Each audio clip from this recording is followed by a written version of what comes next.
The elevator smelled of old envelopes, of toner that had been granted a retirement, and of rain that kept forgetting where it wanted to fall. When the doors opened beneath us, the light was a kind of polite fog, fluorescent and apologetic, and there were boxes stacked like a city of tiny, mute houses. Each box had a label, and each label clung to a date that argued with the calendar upstairs. I read one aloud because it seemed that a date spoken out loud might choose a side. September 47th, year of the unsent apology. The box did not answer. It looked exactly as a box looks when it is filled with things no one agreed to call real anymore: dust, neatness, and the careful bitterness of discarded intentions. Mies. Ledger descended the stairs like someone inspecting the crease of a very long life. Her coat pockets rustled with infinitesimal files. The ledger stitched to her ribs made a faint, paper sound when she walked. Owen trailed behind, tie crooked, carrying the kind of confidence that assumes things can be stapled into place with a joke. Dot arrived on my shoulder like bad punctuation and lips of a creature that ate margins and left secrets as crumbs. Mir. Pockets shuffled in last with a bag of orphaned items, single gloves, a parade of ideas that had been misplaced, and a small thing wrapped in tissue that smelled like a gullible afternoon. The stairwell opened into a vault of paper. It was not so much a room as a memory made tangible. Shredded redactions hung in long curtains. Tiny confetti moons shimmered where the redaction ink had dried wrong. And machines hummed with the steadiness of old refrigerators, keeping time for a family that no longer lived there. The hum had a pitch that suggested a language based on stamps and size. Pipes ran like arteries overhead. An old bulletin board, half-eaten by an industrious eraser, still bore a fragment of a memo: "Do not feed the amendments after dusk." Harmon Vance waited in the center, taller than the beams and smaller than the problem, as if he had been scaled to fit bureaucratic crises. His spectacles made his eyes look like stamped seals. When he blinked, the light flared briefly on a calendar pinned to his chest that sometimes flipped its own pages and apologized in the language of torn paper. He regarded us like someone studying a map with both affection and a hint of grief. "You shouldn't be here," he said, "which in the bureau means you must be here." "Neither should my blazer," I said, because that was the sort of defense my nerves offered, humor that could be filed under nervous. Harmon gave a small, governmentally measured smile. "The basement is not for the timid," he said. "It is for those with permits and patience. And sometimes for those who have misfiled reality. Come closer." I walked close enough to feel the hum in my jaw. The room smelled of toner, of distant thunder, and of something like old promises. A beast of a machine stood in one corner, boxy, with a mouth of brass blades and a carriage of careful teeth. A placard above it bore the faded imprimatur of a regulation nobody now remembered having passed. It was a redaction machine, and it had the posture of ancient machinery that had been accidentally kind. "Did it make the slip?" Dot asked, which for Dot is a kind of sentence, ellipses trailing after the last syllable like crumbs. Harmon folded his hands. Once upon a time he cleared his throat as if preparing the filing for the story.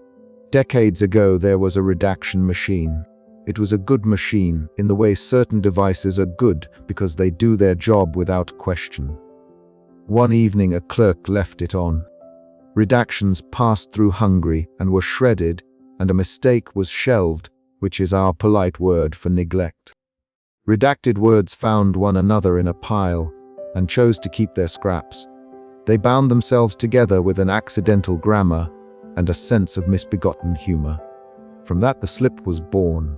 Not from malice, not from vandalism, but from our own tendency to tidy away certain sentences. The slip is the child of what we refuse to say, so it's our fault, I said before I could stop myself. Blame is a reflex at the bureau. Apologies arrive in triplicate. We made it and gave it accidents, Ledger said. We nourished it by flinging away things that still had opinions. We performed a kind of violence, the deletion of possibility. The slip is response formation. It insists on being considered. It insists on being read. Owen laughed, too softly for comfort. And here I thought it was the diet of the vending machine. His grin tried to clip the gravity of Harmon's story with the economy of a joke. It landed awkwardly among the shredded amendments, like a paper airplane with wings in the wrong tense.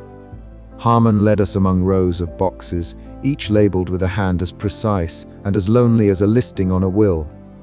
There were folders stamped regretted futures, missed festival permits, pending rewrites, and appeals from Wednesday, returned unread. One box was labeled Mayor's Accessories, Lobster Bond, which made me both nervous and proud of the Bureau for maintaining an appropriate legalistic pessimism in perpetuity. "This is where we keep the things the world was too afraid to keep," Harmon said. "And the things we thought we had removed, but that returned in the margins. The slip does not live here all the time. It prowls, it visits with crumbs of erased ink, a punctuation mark on a stranger's sleeve. But every so often it comes back to the basement, to bathe in the perfume of rejected amendments. It rests. It remembers what publishers will not allow." Dot hopped from a stack of microfilmed regrets to a reel of blue tape. It left 3 ellipses on a ledger page, and somehow that felt like applause. We circled the redaction machine. There was a placard with procedural instructions. When a redaction machine is idle, re-engage its moral compass quarterly. Someone had handwritten beneath it in a different ink. "When machines have feelings, we did not ask them. We would like one more context." "Ms. Ledger said. She spoke like someone who dispensed context in compliance with Form C7b. "What does the slip want?" "Why tinker? Why not vanish?" Harmon stroked his chin. "Novelty. Attention. A footnote. It was not built to wreck things. It was built by neglect to make suggestions. The slip believes life should be slightly askew. That is its argument. It will tweak continuity to force notice. Sometimes that tweak is a mercy, the rain that only falls on grief, the hat that becomes a lobster and teaches a mayor to be tender, which, I admit, has had civic utility. At other times its tinkering is nuisance and danger. We are all diplomats here. Diplomats with staplers, Owen said. He was fond of making the bureaucratic romantic, as if love could be bound with a paperclip. Harmon turned to me. "Your misfile is not an isolated event, August.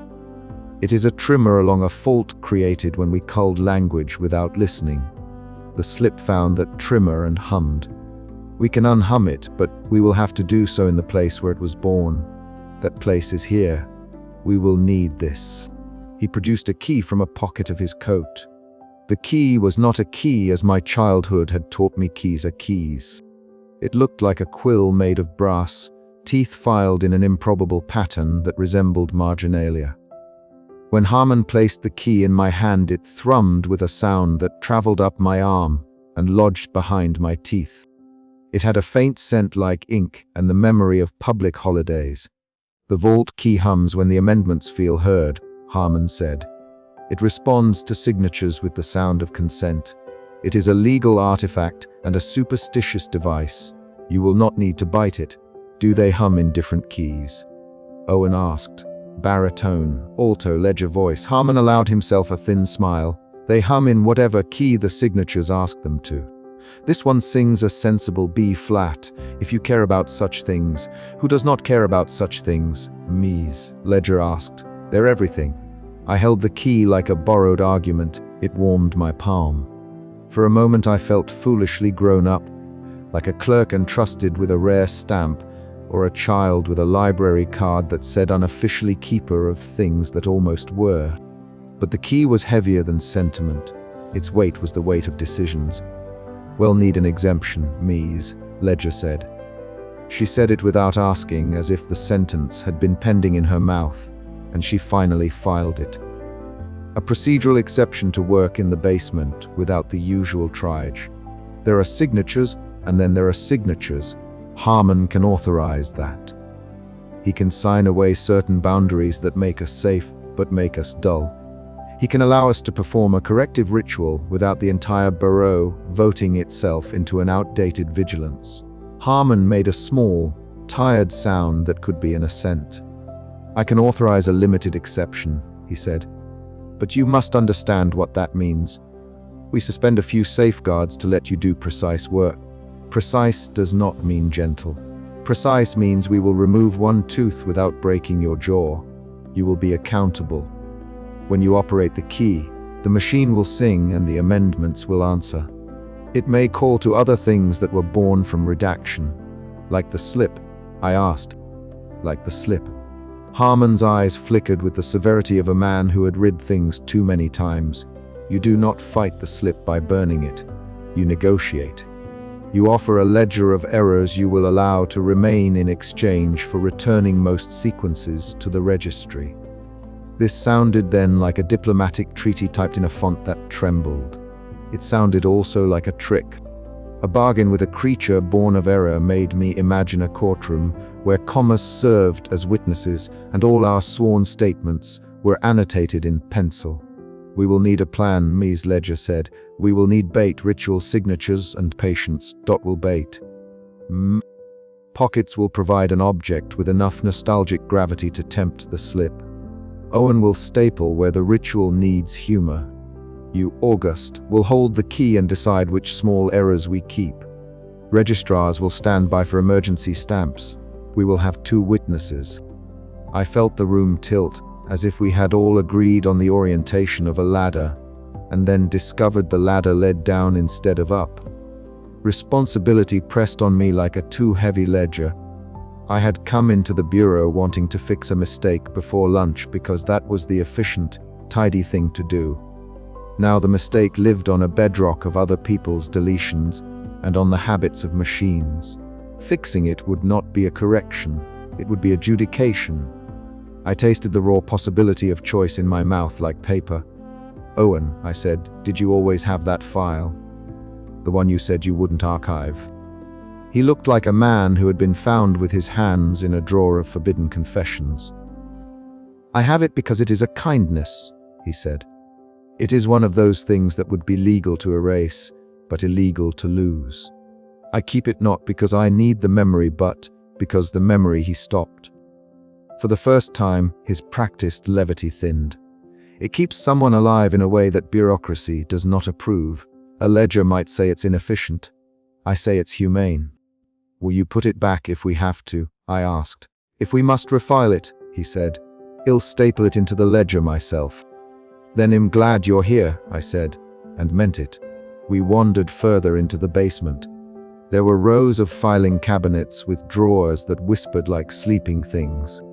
On one shelf was a stack of municipal holiday permits that included a faded photograph of a street where bunting remained in the sky despite an ordinance that said bunting must fall on signal. On another shelf, under tempered glass labeled provisional lullabies, lay a sheet of music that made librarians' eyes water when sung. Someone had typed the phrase "Be careful what you cross out" on an index card and stapled it to the filing cabinet in 3 places, as if stapling were an exorcism. At the far end of the room, beneath a bank of old clocks that ticked with the embarrassment of being watched, the redaction machine sat like a noble animal waiting for its keeper. It had been oiled recently. Someone had left a cup of tea cooling on top of it with steam ghosts still curling upward. Beside it, in a crate marked disused annotations, lay a spool of redacted tape. And in that spool I thought I saw the shadow of the slip moving like a smudge across a page. We are not erasing the slip, Harmon said again, as if rehearsing the argument he might need to defend. We are performing a corrective ritual. The office believes, rightly, that life should not be made tidy at the expense of tenderness. But neither should it be left to arbitrariness. We will negotiate. We will offer a list of acceptable anomalies. We will staple them into place. We will accept responsibility. There was an administration to this, forms to be filled, signatures to be obtained, stamps to be warmed in palms until they shed understanding like old skin. Mies Ledger looked at me as if she were handing me a pen that might be sharp enough to cut truth. You will be the one to decide, she said. You have been the cause. You shall be the convener. Convener sounded like a title I had not ordered. But my throat tightened, and I said yes, because words are the sort of things one files in order to feel less alone. Harmon placed the humming key in the center of the redaction machine, and it answered with a note that made the hairs on my arm perform a small, unanimous salute. Outside, somewhere beyond the implacable stairwell, the building's clocks were having their own small meeting. A distant clock, somewhere on a different floor, Cuff laughed against the second hand. Lunch was moving on its appointed route toward us. The notion that we had to be back upstairs and finished before noon felt, for reasons practical and metaphysical, like both a deadline and a sacrament. "Prepare the forms," Harmon said. "Shape the list. Choose what you will keep. Remember that a bureaucrat's mercy is the mercy of a person who can write it down. Remember also that the slip is not a villain. It is a mirror. When it offers you something tempting, ask what price is in the margins." I put the key in my pocket, feeling its hum settle against my hip like a small, mechanical heart. We did not yet know whether the slip would be cooperative, warlike, witty, or quietly furious. We only knew it had a history here, and that history had teeth made of erased commas. We had the key, the exception, and a plan that consisted, in the end, of compassion disguised as bureaucracy. As we turned to leave the basement, Dot landed on my shoulder and, in a neat string of ellipses, left a note in my hair that smelled faintly of pastry and old ink. It was a small thing and meaningless, and therefore important. The slip of the basement door made a last small groan, as if the building wanted us to remember it had been the scene of 1,000 soft rebellions. Above us the clocks ticked toward noon. The ritual we would need to perform awaited in the days like a letter folded in 3. We climbed. I imagined the humming key echoing in my ribs. I imagined the slip in the margins, amused and exacting, waiting to see if we would bargain with courage or file it under regret. Either way, lunch had a way of arriving on time, the bureau had a way of insisting on paperwork, and I had a way of not being entirely the person I thought I was when I first passed through the doors in a blazer too large for my certainty. The stairwell tasted of toner and distant thunder. The basement of forgotten amendments receded behind us like a book whose best pages were folded and underlined, waiting to be read again. We emerged into a corridor with fluorescent light, trying hard to be honest, Mies. Ledger straightened the ledger stitch that sat like a spine against her coat and said, in the soft administrative monotone of someone who had learned to love compromise, "We will meet again at 10 minutes to noon. Bring signatures, bring a list, bring pastry, bring honesty, and a stapler," Owen asked. "Bring a stapler," Ms. Ledger said. Her smile was a careful punctuation. I walked back to my desk with the humming key warming my pocket. The day outside seemed to hang in a syrup of ordinary tasks, as if the building had given us one face to wear until the right moment of ceremony. I sat down and tried to breathe like someone practicing a new regulation. There was a slip of paper in my blazer pocket, where Dot had left its ellipses. I smoothed it and wrote, in a cramped hand, the list I already knew I would need to make. It is odd how deciding what to keep feels like drafting a small country's constitution. The clock on the wall began to negotiate the next hour, ticking in a language I had only just begun to study. I had in my pocket a key that hummed like a reluctant hymn. Below us, the basement kept its patient, shredded watch. Above us, noon waited with the polite insistence of a government that wanted its lunch and its continuity returned. Between those two things, an ancient machine and a noon that came on schedule, I was to be the one to choose. The thought of it made my hands tremble, jarred pages. I folded my list and tried, for the first time since I had arrived, to imagine a world where being responsible did not mean being perfect. At 10 minutes to noon we would return. The humming key would sing. The slip would listen.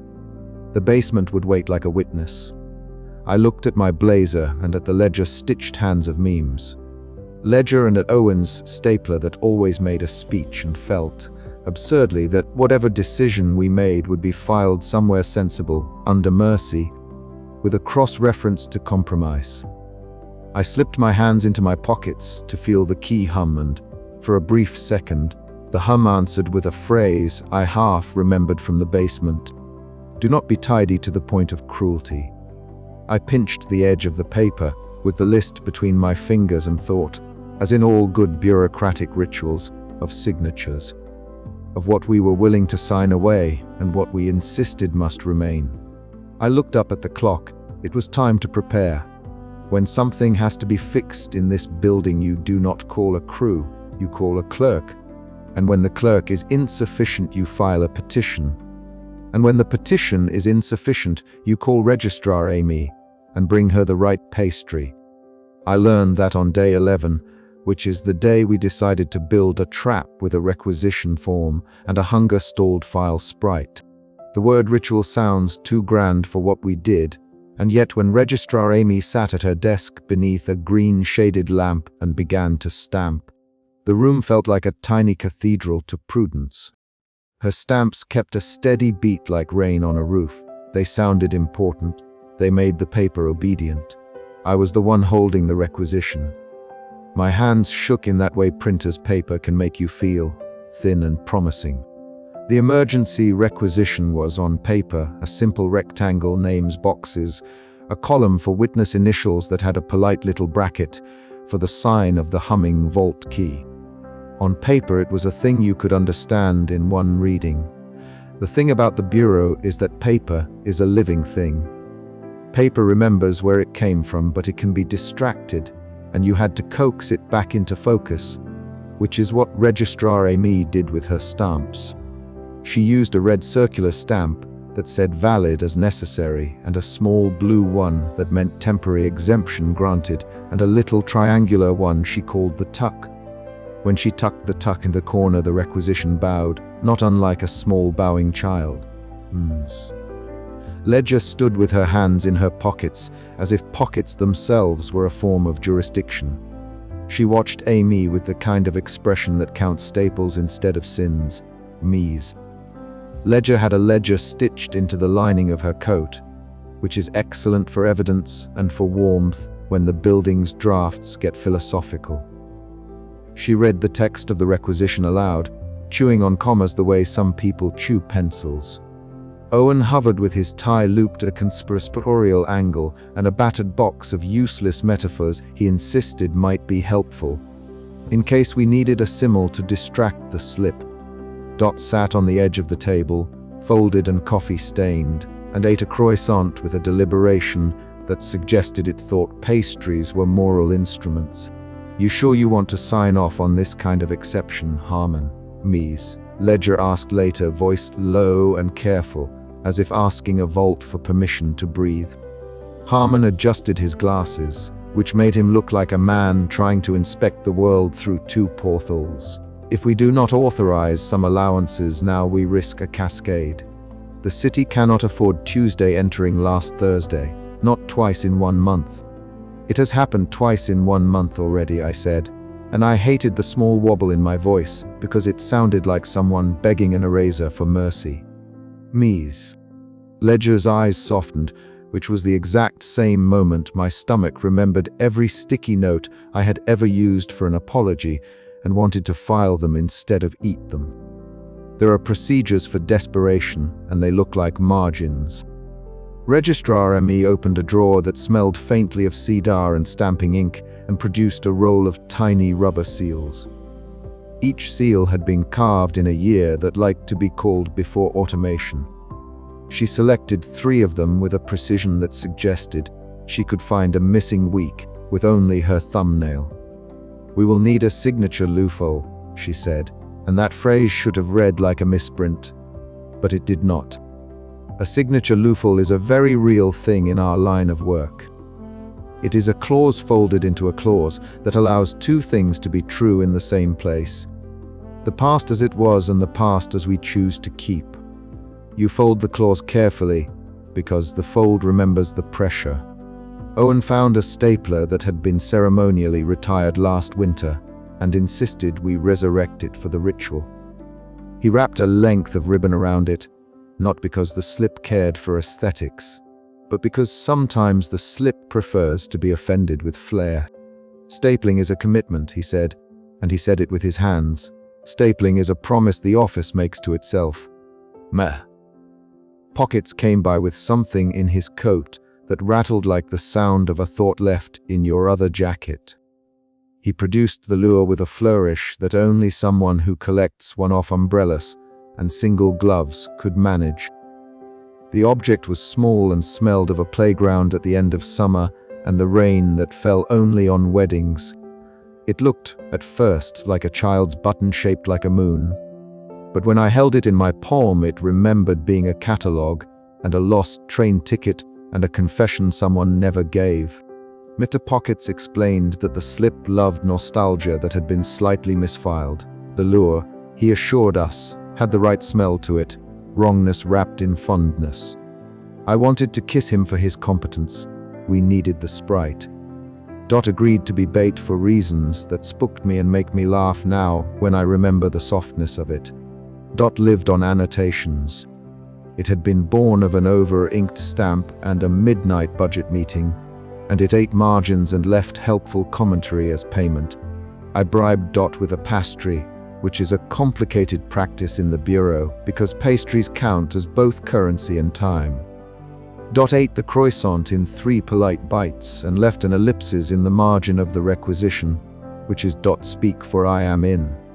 Sally promised to keep the elevator out of the habitude of Wednesdays, and when she said it I believed her because Sally's palms knew which button not to press and when to press the one twice. Timing was crucial.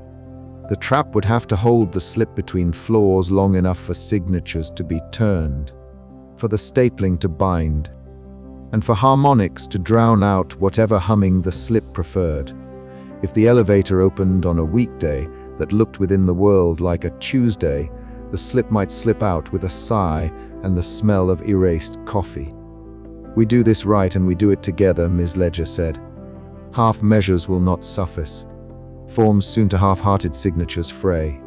I, as the person who had misfiled the original Form 42B and thereby rendered 2 Tuesdays suspicious colleagues and 1 Mayor Lobster adjacent, listened to their confidence and felt the old familiar prickle of imposter syndrome like an itch I could not quite reach. I had misfiled and therefore I must assist. The Bureau does not punish so much as asks for restitution. Restitution looks like work and an offer of pastries and the willingness to sign your name beside others on an exemption box no bigger than a postage stamp. We built the requisition ritual like nest builders. Harmon produced, as promised, a humming vault key that fit the requisition like a key fitting a nervy lock. He did not say much as he turned the key in the margin. When he turned it, the margin shivered. He signed the long authorization with a pen that remembered other pens and left, in the ink, the faint impression of a map that wandered in circles and then settled. Mies. Ledger signed as witness, folding a crease into the document that looked exactly like the crease she had when she thought of small rebellions. Owen added a line that read, "For the record, we prefer mischief that feeds rather than erases."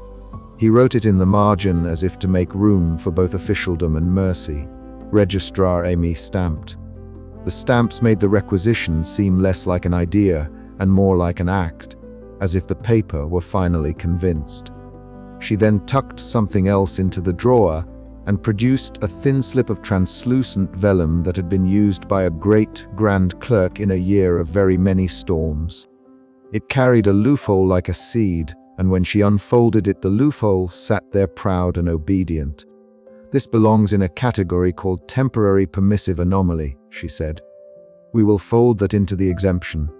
Folding a loophole is tactile work. You pinch the clause like you are pinching the seam of a memory. You fold it and then press a stamp into the fold so that the fold remembers it must remain folded. Mies. Ledger did that with a stamp that had seen less laughter and more rain. It left a tiny impression like a footnote. We all watch because sometimes watching is the only prayer you get. Dot will be bait.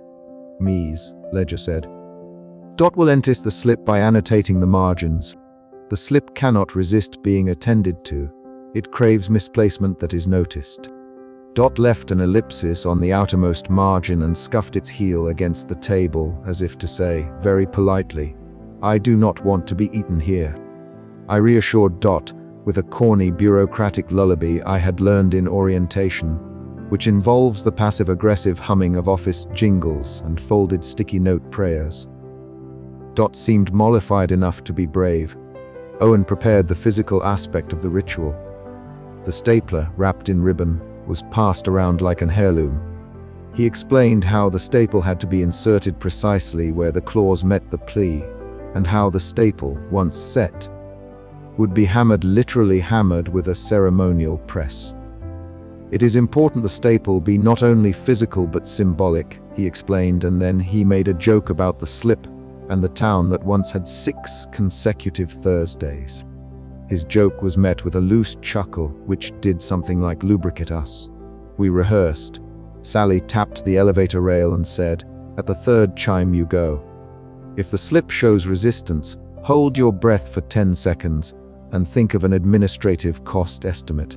We practiced signatures, which are the most dangerous kind of patter, the motion of a hand that binds. Harmon said, "Do not hesitate." Hesitation invites suggestions, and I nodded. There is an odd trust that forms when several people promise to do a single small absurd thing in unison. It felt like a promise you might make to a friend who is sick. At one point, Registrar Amy gestured towards the lure and said, "Remember, it must smell like a memory misplaced. Not rotten, not naivy, just slightly wrong." Pockets opened his coat, and the air that escaped smelled of lost umbrellas and schoolyard chalk. He had dusted the lure with a particular kind of dust that was used to mark misplaced things in a way the slip could not resist. He set it in the middle of a ring of files and placed a single sticky note that read, in careful block letters, "Please return if found." It was both a joke and a formal request. We set the trap in the corridor between the temporal stacks and the basement annex. The corridor has, on a good day, very bad acoustics for creatures that prefer to hide in commerce. The humming of the filing machines made a low, expectant rumble, a bass line to our shaky choir, Mies. Ledger placed the requisition stamped, signed, tucked on the file stand where the slip had been seen last. And Dot climbed onto the top of a nearby ledger and began to annotate the margins with a kind of affection that looked almost like seduction. Then we waited. Waiting in the bureau is an odd craft. You do not twiddle. You file your thumbs together at an angle and hum a compliance tune. I tried to breathe evenly and failed, as I had been failing at breathing ever since my hands first shook over Form 42B. I thought of my mother and the way she used to index our memories in a precise little book. I thought of the ridiculousness of the lure, and also how perfect it felt. I did not consider the possibility that traps do not always hold what you want them to hold. If I had considered that, I would not have been ready for the particular sound the slip makes when it is curious, not a cough and not quite a whisper, but a sound like a comma being dragged across a page. When the sound began, Dot annotated faster. Its ellipses multiplied like soft footsteps. The lure vibrated as if with a remembered laugh. The elevator doors hissed against the rails. Sally put her hand over the elevator's close button like a surgeon's palm over a pulse. We positioned ourselves like people posing at a wedding, except the bride was an exemption and the groom was a stapler. I tell you all this to explain that we are earnest people in a ridiculous building doing earnest, ridiculous things. That is the Bureau's entire ethic. You cannot solve an impossible coincidence without making a few other impossible choices. We had arranged everything with the best of intentions and the worst of cajoling. And then, before any of us could feel entirely sensible, the corridor seemed to hiccup. File drawers slid out a fraction too far. A memo resigned itself and then apologized. The humming in the machines rose a semitone. Dot left a final ellipsis and dove toward the lure, small and brave and marginal. The slip, curious as a punctuation, inched from the shadow it had been keeping and peered into our ring of files. It was, for a moment, only a smudge like ink spilled on good paper. Its edges trembled with erased syllables. Then it noticed Dot and smiled, or made the punctuation equivalent of a smile. "Now, Mies," Ledger said, and the word was the sound of several people committing to a common act. Everyone moved with a speed that felt like the end of the world and the start of a very correct afternoon at once. Amy stamped with the kind of force that made the paper sing. Harmon turned the humming key so the vault margin shivered extra hard. Owen pressed the ribbon-wrapped stapler into the junction, where the claws met the plier, and I, with hands that had tripped over bureaucracy since adolescence, reached for the little translucent loophole and folded it where the exemption would bind the misfile not out of existence, but into accommodation. The staple went in with a metallic sigh and a certainty that sent a bright little series of trembles across the corridor. It felt for an instant like sealing an envelope around a whisper. The slip reacted by pulsing, little crumbs of erased ink floating like moths. It blinked stamps for eyes and left a small trail of punctuation to mark its retreat pattern. For a breath it seemed contained, hovering where a mistake might linger without doing harm. Then the building chimed once, and I felt something like relief begin to unlace at the edges. But rituals are never all consequence and no cost. As the staple set, as the requisition bowed in its neat and fragile way, I felt a tug underneath, as if someone were moving the baseboard of the world 2 millimeters to the left. There was a noise like paper sighing, and the hum of the vault key trying to remember its original tune. Dot fluffed itself like a small paper being and left a marginal note in my palm. It read, simply, "Are you sure?" I looked at Ms. Ledger, who had 2 ink-stained fingers on the edge of the stapler, as if to keep it from flying away, and she nodded. Not a grand yes, but the kind of administrative assent that is made of habit and responsibility. "We are sure," she said, and if her voice carried a tremor, I decided it was from the weight of the ledger in her coat. The elevator chime sounded again. Sally called from above, "We hold for one more shift in case of further slippage." We had bought ourselves a moment. It was a moment shaped like a paperclip, bent and useful, and not entirely pretty. I thought very vividly of the lobster mayor and the sandwich that remembered being someone else, and the weekday that had wandered off to visit its cousin. I thought of choosing to keep some mistakes. I thought of the list of small delights we had promised to spare. I thought how a stapling can be a kindness if you staple the world to its better parts. Then the corridor's lights flickered, and the stapler vibrated in Owen's hand, as if it had been given the gift of nervousness. The slip, which had been held at the edge of our circle, shifted like a page turned by an absent-minded god, and made a sound that was almost laughter. It did not flee, it did not surrender. It looked at the marginal note in my palm, and I felt the room tilt toward noon, toward the sound of 100 clocks aligning themselves to a decision. We had the requisition, we had the lure, we had Dot willing to be the bait. We had Harmon humming with his vault key, and Sally ready at the elevator. We had Mies Ledger folding corners so they might hold secrets. And I had to make a choice when the time came, which is part of how these things work. Someone must choose which errors to keep. I thought of the mayor and his lobster cum hat and felt a ridiculous jolt of affection for civic crustaceans. The stapling had been set in motion. The paperwork had been rendered an action. And in the very moment we allowed ourselves to believe in the efficacy of small, ceremonial corrections, I understood the danger. Traps work. But traps also change the things they catch. When you gather misplacement up into a neat little package and staple it with good intent, the world does not always return to precisely what it was. It returns to what you authorized. That is the moral of this chapter, if a chapter can have a moral without becoming preachy. We were, in short, ready to do a thing that would make the world slightly different, and for a millisecond my hand dreamed of never being the same again. And then the slip blinked, and it breathed out a punctuation no one had a name for. And I realized that our trap would have to hold not just an ink smudge, but a philosophy. We had built a paper angel and maybe angels like mischief.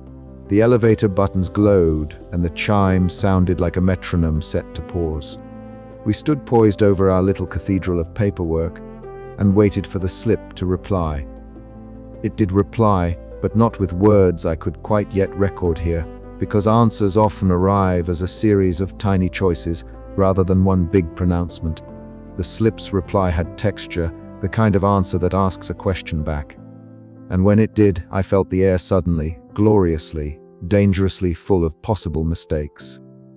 I am still not convinced that what we made was sufficient. I am even less certain that what we would face when the slip fully decided to respond would be manageable. But there is only one way to find out: perform the ritual, sign the loophole, and see whether a stapled apology can keep a smudge in a suit from rearranging the punctuation of 100 lives. We had done the first part. Noon had not yet struck. The elevator's doors were breathing, the filament of the humming vault key was warm in Harmon's hand, and the slip, for the first time in a long while, looked curious enough to be dangerous. I squared my shoulders, which is a habit I have when facing forms and fauna alike. I took a breath and waited for the sound that would tell me whether our stapling had been a bundling or a binding. It came as the building's 12 little clocks synchronized and then diverged. A door creaked. A paper flapped like a faint applause. And then someone, somewhere, laughed, soft and uncertain, as if the world had been asked whether it minded having a lobster in the mayor's hat. We were ready to see the answer. The bureau, which never looked like it had time for melodrama, held its breath with the solemnity of a committee about to pass an absurd but necessary ordinance. I tucked my hands into my pockets, where I kept my apology notes, and braced for the slip's full reply. If you are waiting for a neat resolution here, I will disappoint you. The slip does not resolve like a properly filled form. It answers with mischief and with a kind of sly intelligence. It insists on engaging in conversation. It tastes of ellipses. It would be rude to say more now, because the answer deserves a chapter of its own. So we held the line, we held the elevator, we held our stamps like rosaries, and we listened for the thing that would decide whether Noon would be ordinary or extraordinary. The hook, if I may be allowed one small procedural flourish, is this: as we stood, glued to our paper altar, the slip made a movement that resembled both a bow and a question. It left a fleck of erased ink on the edge of Harmon's calendar and on my thumb. The fleck warmed like an ember. The world adjusted its tie. And then it spoke in a voice that sounded for a moment like my own doubts. What it said was not a challenge, exactly, nor a surrender. It said something beginning with a punctuation and ending in a possibility. We were, in short, about to learn whether a stapled explanation can be more than a tidy lie. Noon approached. The rest would have to wait until the slip replied, which, as anyone who has worked at the Bureau of Impossible Coincidences knows, is never as straightforward as filing a form.